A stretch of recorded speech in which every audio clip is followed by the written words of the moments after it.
In this video, we shall discuss Timeline Editor in detail.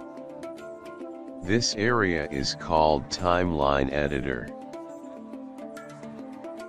This area is called Editor Type Selector.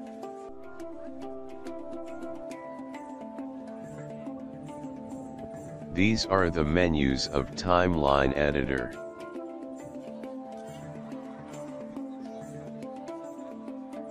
It is called Time Cursor.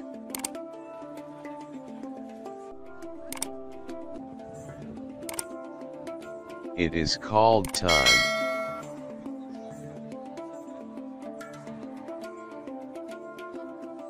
It is called Animation Start Frame. It is Animation End Frame.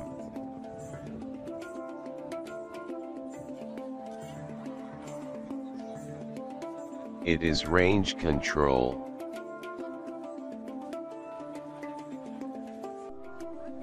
This area is called Frame Control.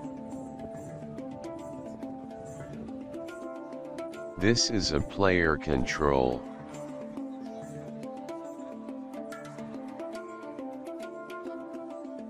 This area is called Synchronize Playback. This area is called Keyframe Control.